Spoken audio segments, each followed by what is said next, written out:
Zubida was a good wife. Everyone in her village knew that. She lived with her husband Oadeli in a small, broken house. The roof was leaking and the floor was cold, but her heart was warm. She loved her husband even when things were hard, and things were always hard. Obadel had no job. He tried, yes. He would go out in the morning and come back tired in the evening. But there was never any money. Some days they had nothing to eat. Zubida would cook water and tell her husband, "This is soup, my love, just for today." And he would smile, even when his stomach hurt. She washed his clothes by hand. She sold fruits at the roadside. She cleaned rich people's houses, all for little money. But she never complained, never. She would come home, wipe her face, and still ask Oadeli, "How was your day, my king?" Oadeli loved her too. But he was tired. Tired of being poor, tired of begging, tired of seeing his friends driving cars, wearing gold, building houses, and him, nothing, just dust and dreams. He sat outside many nights, looking at the stars. "One day," he would say, "I will be rich. I will build you a mansion. I will buy you a car. You will never work again." And Zubida would smile and say, "I know, Oadeli. I know, I believe in you." But inside, Oadeli was angry. Angry at the world, angry at God, angry that his good heart brought him nothing. Then, one night, everything changed. Oadeli was walking home from the market. He had no money, only empty hands and a heavy heart. Then he heard a voice, a deep voice. It came from behind a tree. "You want to be rich?" the voice said. Oadeli stopped. "Who's there?" The man came out. He was wearing a long robe. His eyes were sharp. His smile was strange. "I can help you," the man said. "I can make you rich. Big man, everyone will respect you. Your wife will smile forever." Oadeli laughed, nervous. "What are you saying? Who are you?" "I am just a helper," the man said. "But wealth comes with a price." "A price?" Oadeli asked. "Yes," the man said. "But you don't have to answer now. When you're ready, come to the river, midnight, alone." Then he disappeared. Just like that. Oadeli stood there, silent, heart beating fast. He wanted to run. He also wanted to go. Oadeli could not sleep that night. He sat on the edge of the bed. His wife, Zubida, was sleeping next to him. Her breathing was soft. Her hand touched his arm, even in sleep. But Oadeli's mind was loud. That voice, that strange man at the tree. Come to the river, midnight, alone. And so Oadeli went. The night was quiet, too quiet. The river was dark, and fog covered the water. Then Oadeli saw him, the same man, waiting, smiling. "You came," the man said.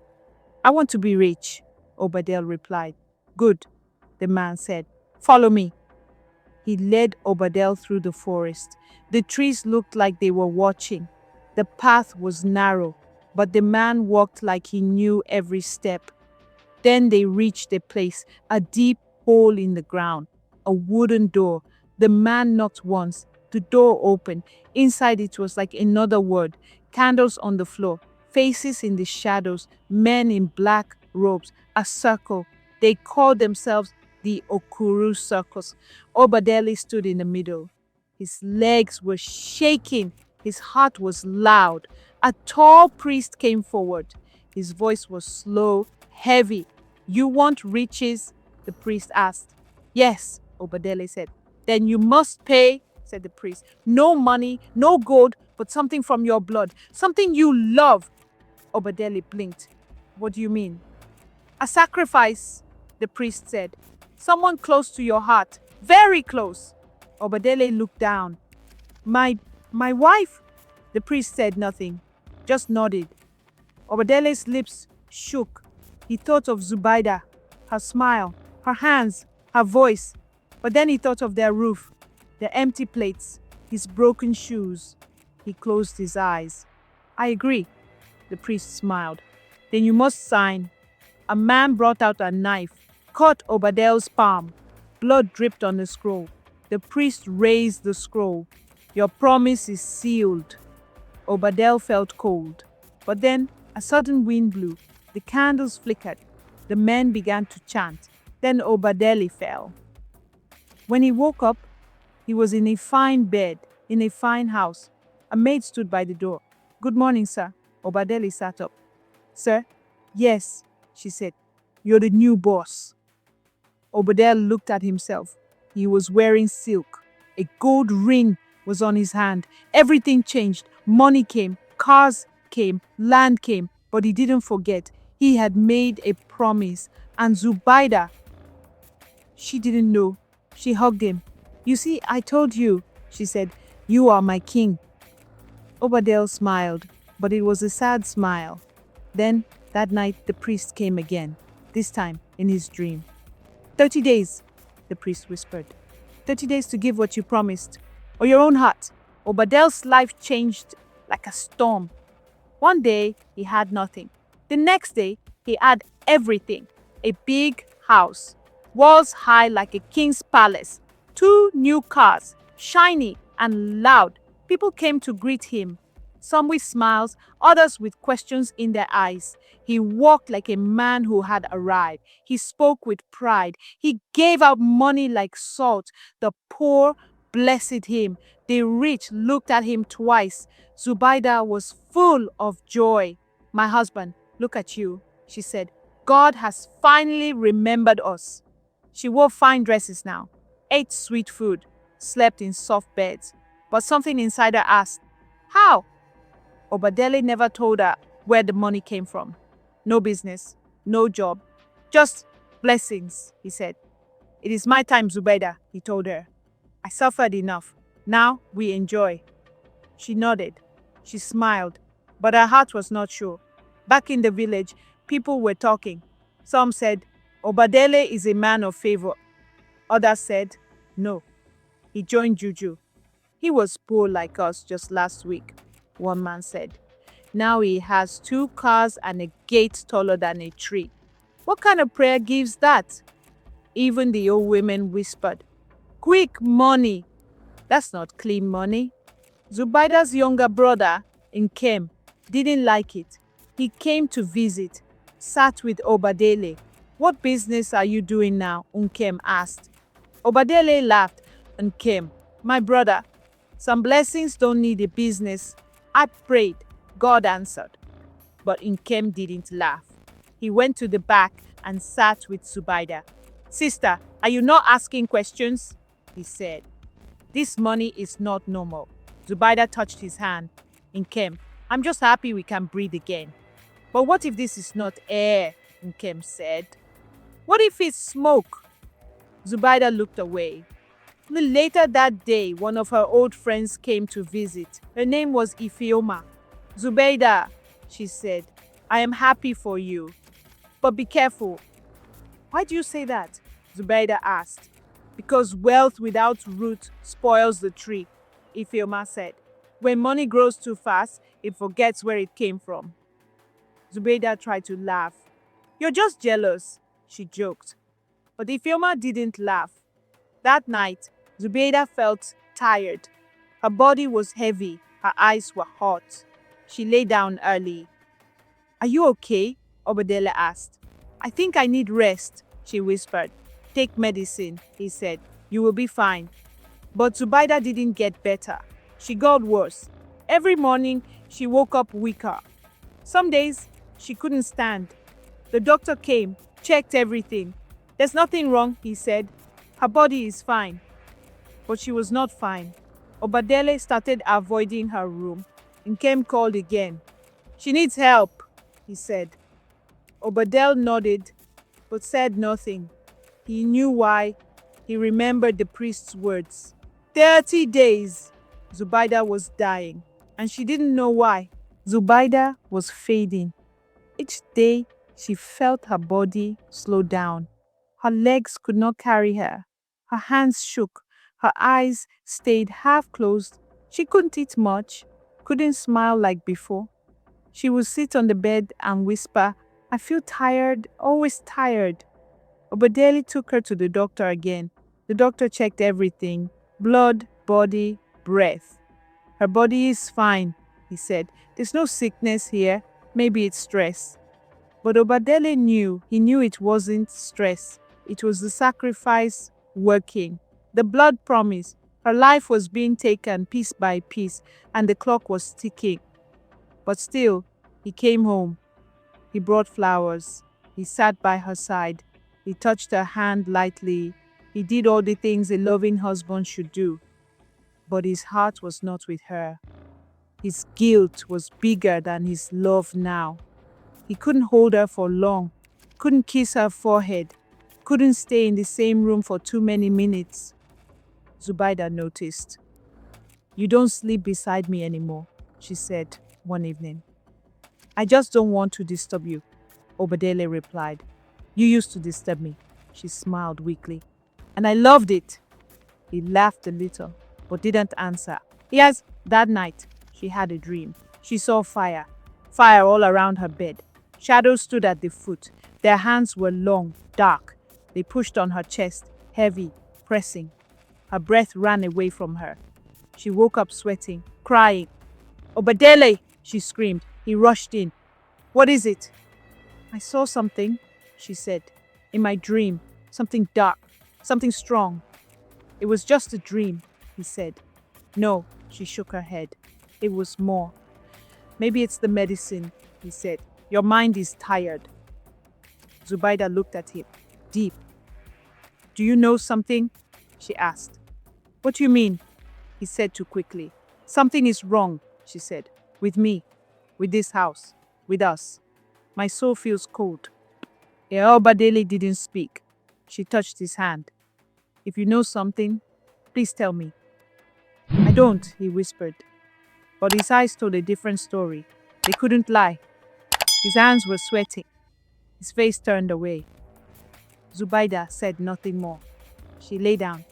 That night, something happened. In the middle of sleep, she woke up again, gasping. She looked down at her chest. There it was, a strange mark.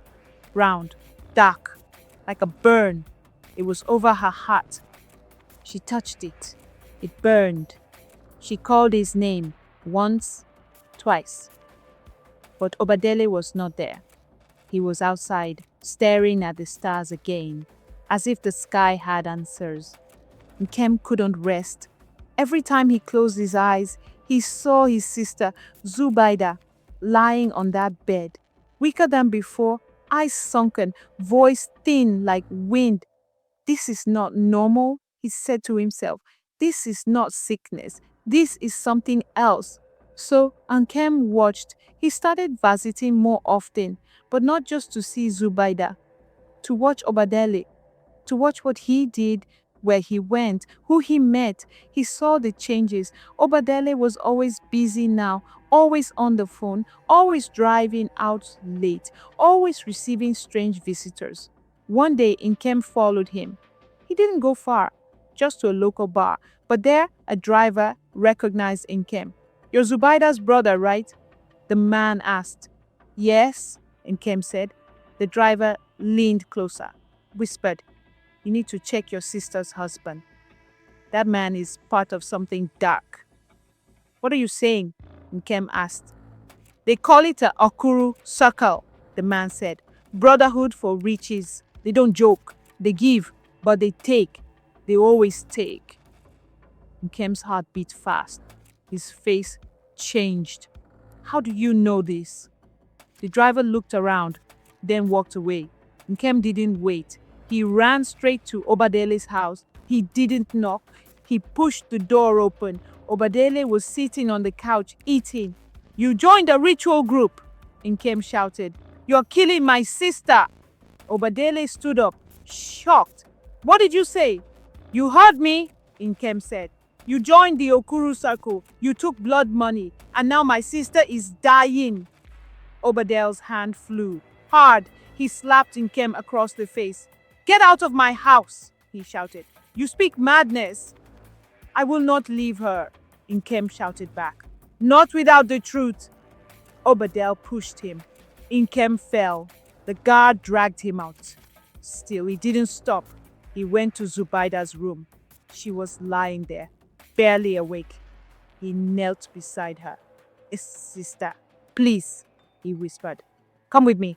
Let's leave this house. Zubida looked at him, weak. Her lips moved, slow. I can't. Why? He asked. Because I love him. Tears filled Nkem's eyes. He stood up, left the house, walked to the end of the street. There, he found a small shop, a place where people went for help.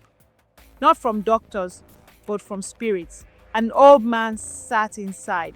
His eyes were blind, but his words were sharp. You come for your sister, the old man said, before Onkem even spoke. Yes, Onkem whispered. The old man nodded. She was sold. Her soul is fading. Sold? Onkem asked. What do you mean? Her heart is not hers anymore, the old man said. It belongs to the circle. Onkem fell to his knees. Can we save her? The old man shook his head slowly. None less the one who gave her heart takes it back. Nkem left in silence. When he returned to the house later that evening, Zubida was not breathing. She had fainted, and this time she did not wake. The room was quiet, too quiet. Zubida's chest did not rise. Her fingers stayed still. The doctor checked once, twice. Then he looked at Nkem and said, She is gone. Nkem cried like a child. His hands shook. He held her cold hand and whispered, Wake up, sister. Wake up. But she didn't move. Obadel stood in the corner, silent. No tears, no words, just silence. His eyes looked far away, not at her. He knew this moment would come. He just didn't think it would feel like this. Days passed. Obadel planned a big funeral, music, food, people, money everywhere. He said, let her go like a queen. But Nkem didn't want music. He wanted truth. She didn't die like a queen, he said. She died broken. Obadel ignored him. The day of the burial came. The coffin was made of the finest wood. A golden nameplate, flowers all around. Men came to lift it, but it didn't move. They tried again. It didn't move. The coffin was heavy, too heavy. Then the wind changed. A strange cold filled the air, and then a voice, not loud, not soft, but clear. My corpse will not be buried until truth speaks. Everyone froze. Another voice came. My heart was taken in silence. Let silence now speak. Women screamed. Men dropped their shovels. The crowd ran. Even the pastor backed away from the coffin, and Kem stood still, eyes wide. Obadele's knees gave way. He sat on the ground, shaking. The coffin didn't open, didn't move, but no one dared touch it again. They took it back. They placed it in the room at the far end of Obadele's big house. They locked the door and they waited. No one entered. No one cleaned. No one prayed. Zubida's body lay there, still, waiting. The air inside that room was heavy, and the voice returned night after night. I will not rest until the truth rises. Obadel could not sleep. Every time he closed his eyes, he saw her. Zubida, standing in white, silent, watching. When he opened his eyes, she was still there. At the door, near the mirror, beside the bed. But when he looked again, she was gone. He heard her voice, sometimes crying, sometimes whispering, sometimes calling his name, Oadeli. Oadeli. He pulled his blanket over his head, but the voice came through the cloth. It came through the walls. It came through his soul. He stopped eating. He stopped going outside. He sat in the dark, holding his head, crying like a lost child. I didn't mean it, he whispered. I just wanted money. I just wanted a better life. But a voice replied, You sold my heart. He ran. One night he put on a long coat and ran into the forest, through the trees. to the same place, to the door in the ground, to the Brotherhood, Okuru Circle. He banged the door. "I need help!" he shouted. "Please, she won't let me rest." A voice spoke from inside, not the same voice as before. Colder, stronger. "The price is paid. The debt is yours." Obadel fell to his knees. I gave you what you asked for." "You gave us her heart," the voice said, "but not your peace. That part is yours to keep." Obadel screamed. He begged. He hit the ground, but the door never opened again. He walked back home like a ghost, eyes hollow, feet heavy. He locked himself in his room. He didn't talk to anyone. He didn't bathe. He didn't pray. He just sat and cried.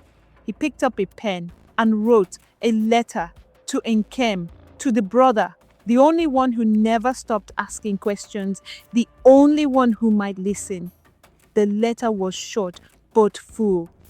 He told the truth, every word, every secret. He ended it with one line: "Tell her, I am sorry." Then he placed the letter under the door and waited. Nkem found the letter early morning. It was on his doorstep. The paper was old. The writing was shaking, but the words were sharp like knives. He read every line. Obadele's name, the Okuru Circle, the blood, the deal, and Zubida. The truth stabbed his heart. His hands shook. His eyes turned red. He ran straight to the elders' house. They were sitting in a circle, wise, silent men. He dropped the letter in front of them. "Read!" he shouted. "Let your eyes see what your hearts feared." One elder picked up the letter. As he read, his hand tightened. His mouth went dry. "This is serious," he said. "A woman was not just killed, her soul was sold." Another elder stood. "This is not just a crime, it is a curse." They nodded. One said, "Bring him. Bring Oadeli to the shrine. Let the land hear this." That evening, the bell rang. The town square filled. Men, women, children all came, some in fear, some in anger. Oadeli was dragged out of his house, his clothes dirty, his face pale, his eyes lost. Nkem walked behind him, not with hate, but with justice in his step. At the shrine, the elders sat again. Oadeli was forced to his knees. The priest of the land stepped forward. "You took a heart," he said. "Now speak with your mouth." Oadeli opened his lips, but no words came, just tears. Suddenly, a wind blew through the square. A small girl walked forward, not more than 10 years old. She stepped between the elders and the crowd. Everyone looked. She stood still. Then she spoke, but it was not her voice. It was Zubida, software strong, sad. "His hands killed me."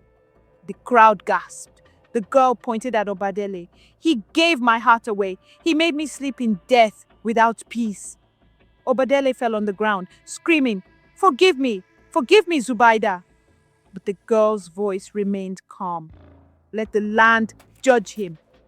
And then silence. The girl fainted. People ran to catch her, but the message had been given. Justice had entered the air. Oadeli stayed on the ground. Tears were not enough now. The earth itself was watching. The next morning, the shrine was full again. The people stood in a wide circle. The elder sat in front. The chief wore the cloth of judgment. Oadeli knelt in the center, weak, shaking, eyes swollen from crying. The wind was strange, still, but strong. The priest stepped forward with a small wooden cup in his hand. "This is palm wine," he said. "If you speak truth, it will stay sweet. If you lie, the spirits will speak for you." Oadeli looked at the cup. His hands were tied, but someone lifted the cup to his lips. He drank, and then he screamed. The wine turned to blood in his mouth, hot, thick, bitter. He spat and fell to the ground, shaking. His body twisted like a leaf in fire. People shouted. Thunder rolled from the sky, loud, close, shaking the ground. Oadeli cried out, "Forgive me! Forgive me! I took her heart. I took her heart for money." The chief stood. "Let it be known," he said. "This man is cursed. His mouth has confessed. His soul has fallen. His name will not be called in this land again." Oadeli begged. He reached out to Nkem, but Nkem turned away. Then something happened. A bright wind passed through the crowd, light but full of power. The door of Oadeli's house far away opened on its own. Inside the locked room, Zubida's coffin shook. Then, slowly, turned to ashes. Not burned, not broken, just gone. Gone like a spirit finally free. The village stood in silence. The priest whispered, "She is at peace now." Later that day, Oadeli was taken out of the village, alone, with nothing. As he walked past the gate, he covered his eyes, not from the sun, but from blindness. He could no longer see. His world went dark. He fell to the ground, crawled. "Beta, please, someone help me." But no one did. They only watched. A man with riches, now rich with regret. Days passed. Then, weeks. The village returned to silence. The air was lighter. The trees swayed softer. But one heart still carried weight. Nkem walked to a quiet place just outside the village. He knelt under an old tree. The roots were deep, the branches wide. In his hand was Zubida's wedding ring. He kissed it once, held it tight, then dug a small hole in the ground. "I couldn't save you," he whispered, "but I will remember you." He placed the ring in the earth, covered it, and cried. Far away, outside the village gates, a blind man sat near the shrine. It was Oadeli. He wore torn clothes. His feet were bare. His eyes saw nothing, but his ears still heard. He heard the wind, the birds, the footsteps that passed but never stopped. And sometimes he heard her voice, Zubida's voice. It came in the breeze, sometimes soft, sometimes sharp. "Why?" it would ask. "Was gold sweeter than my breath? Was silence louder than my love?" Oadeli would cry. Every day, he begged for food, for water, for forgiveness. But most of all, he begged for sleep, sleep without voices.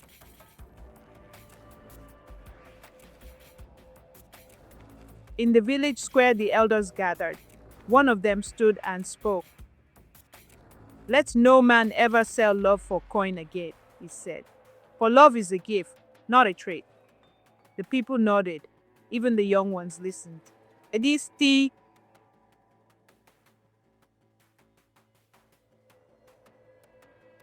Later, two children sat under the tree where Nkem buried the ring. One child looked up.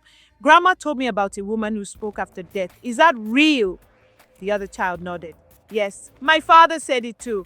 Her name was Zubida, and her heart was stolen." The first child whispered, "Why would someone take her heart?" The second answered, "Because they forgot that not all riches feed the soul." Then the wind blew gently. A soft whisper came with it. No mouth spoke it, but every ear felt it. And some hearts never forget who broke them. If this story touched your heart, if you ever felt invisible, please drop a comment below. Share it with someone who needs healing. And don't forget to like, subscribe, and turn on notifications to hear more real-life stories like this one. Only on African Tales by AB, because here we tell the stories you feel.